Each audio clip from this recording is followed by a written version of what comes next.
So, good and bad news on Javonte Williams. We have been hit with he's ahead of schedule months ago. We've been hit with maybe he starts on the PUP. Then we got hit with no, he's ahead of schedule now. And you kind of got a mix of both of those responses from Sean Payton, giving us some coach speak. He's trying to protect his game plan. You can understand it from a football perspective, but the truth is we don't really know where Javonte's at. You're going to hear positive things. You're going to hear a little bit of concern. When asked about Samaje Perine and why he was brought in, Payton said that he can be an every down back. If you looked at his tape in Cincinnati, he played a lot of third down back. He can be an every down back. He's reliable, durable, and these are all true things. And if you draft Javonte in 2023, you've got to cuff these two together. But Sean Payton also went on to say that Javonte's rehab was going well. He was ahead of schedule, essentially. And then when follow-up questions were asked, he ended up saying and going down a different path that was like, well, wait a minute. He said, we're hopeful that Javonte,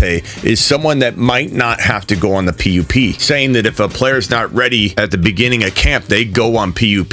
So if Javonte's not ready, they're not going to push it. They're not going to hope. They're not going to make him an exception to the rule. He could go on the PUP list. Now, starting on the PUP wouldn't necessarily be the end of the world because Javonte, you don't want him being rushed out there during week one if he's not ready. That is the worst thing for him. We saw that with Barkley. We saw it with J.K. Dobbins. And it's almost beneficial for Javonte to come out when he's ready after a quarter of the season's done, march out onto the field and be healthy. I mean, we'd almost rather have that than be not ready, be shoved out there on week one, start dealing with all kinds of swelling. And when you tear your ACL, here's a model of the knee. On the backside of this model, you can see at the middle part of the knee that the ACL and the PCL are right here in the middle. When you snap that ACL, they have to go in, they take a piece of your patellar tendon, they cut out a little window, then they go into the back of then they go into the middle of the knee, they take out the old ACL that's torn, flop it around like a rubber band, they take it out, they drill a hole in the top and in the bottom of both of these knee joints. They stick the new piece of ACL, which is part of a patellar tendon. It's not a ligament yet. They take that patellar tendon piece, a tendon,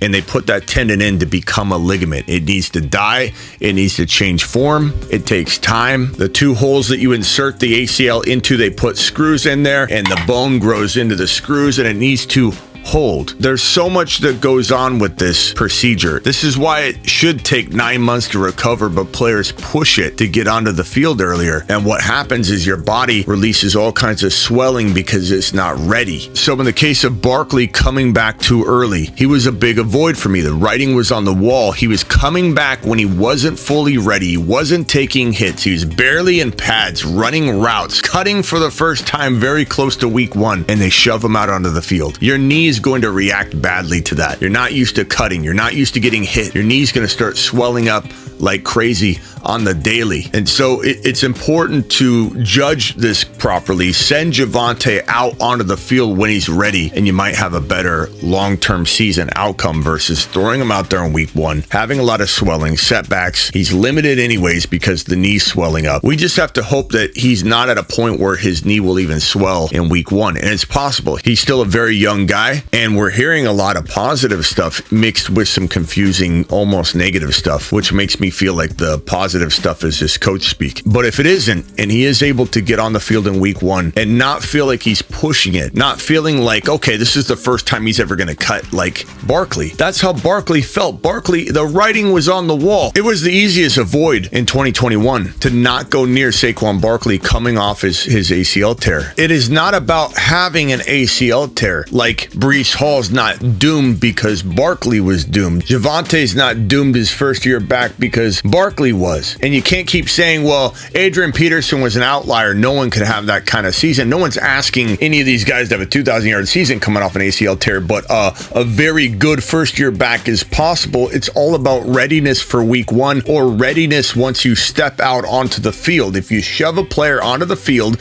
without cutting and prepping, he's going to get swelling and have compensation injuries. Why? Why do compensation injuries happen? Because the player doesn't trust the knee yet. They haven't gone out there, cut and tested it in a game speed environment. So they don't trust it. They hold back, then they tear a hamstring because they're holding back and not putting all pressure on that knee when they cut. It's all about readiness. If a player's ready and they go out there, they can have a successful run. So we got to be very careful not to say, oh, Breece Hall's done, Javonte's done, any ACL recovery season, any first year season coming back from an ACL, out of the question. Can't trust him. That is not the way you got to look at this. Trust me when I tell you, it's a case by case thing, and we don't know yet. Breece Hall, very ahead of schedule.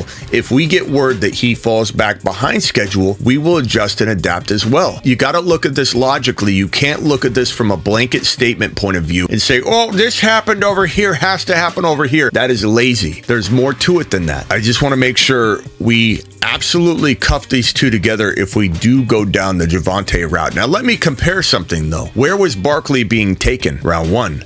Where was Barkley being taken in round 1? Sometimes top 5. Coming back from an ACL tear where he was barely cutting with shorts on, people were taking Barkley walking into that week 1 with no preparation at all, not looking ready at all. People were taking him in the top 5. And they said things like, and analysts would say things like this. People on channels and shows would say, yes, this is your local analyst, and we're not drafting Saquon for week 1. We're not drafting Saquon for week 1. Then what are you drafting him for, Bob? Bob, the analyst? What are you drafting him for? We're drafting him for later, not week 1. Week 5 rolls around. No sign of the old Barkley yet. Hey, analyst, this week 10, where's Barkley? We didn't draft him for weeks 1 through 10.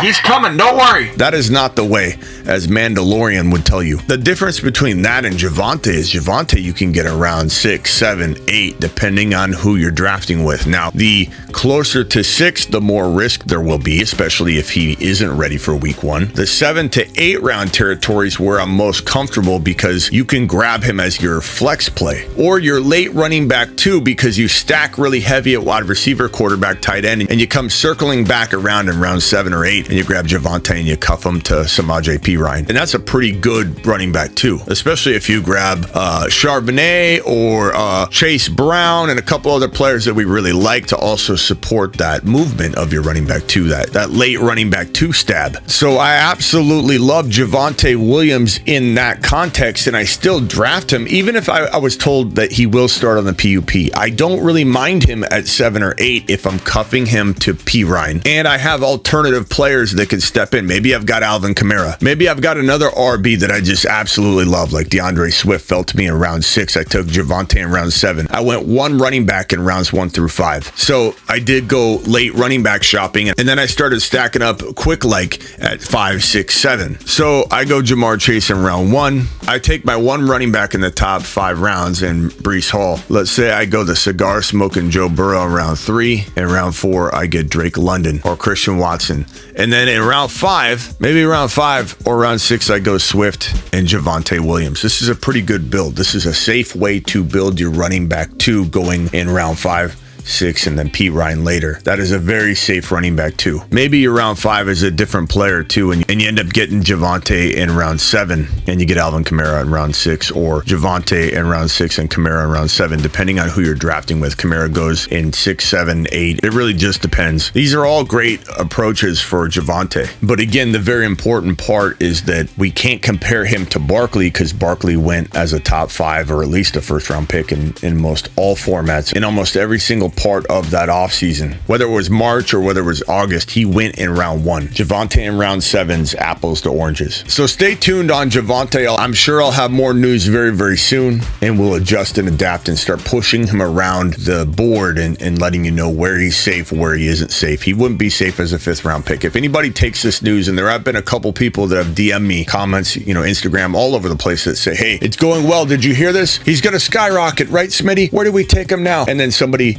caught this portion of the interview, the same interview, coach speak. He says, we're hopeful that Javonte is someone that might not be on the PUP. So this could be taken different ways. It is being taken different ways. I'm being hit with questions from people that just caught this snippet or that snippet, and we don't really know how his ADP is going to be affected, but he's not safe in 5. Semi not safe in 6 because there are just too many good players you can still grab that don't have a potential to miss a handful of games, i.e. Swift. Give me Swift, and you could say he could miss a handful of games, Smitty. He's very injury prone. Touche to you, but at least he's not guaranteed to miss a significant time. And neither is Javonte right now, but give me Swift right now over Javonte, but give me Javonte in round 7 feels pretty good right now, and I'm seeing that in best ball. At least top of round 7 if you can. Late round 6 if you have to go that route. But just know you're buying a guy that might be on the PUP, according to his coach today. Get on over to thefantasyfootballshow.com for all your year-round rankings, bold predictions, one-on-one text advice. The forums are back, which is like the Discord. The forums are back on the Fantasy Football Show. The most active forums around. You'll love the forums. It's like a message board. It's like Discord, but on the actual website. And the rankings, I know I'm biased, but I don't believe anybody has the rankings we have. Year-round 365 rankings and bold predictions. Thefantasyfootballshow.com. Now get out of here. This is the Fantasy Football Show with your host, Smitty. Take a lap.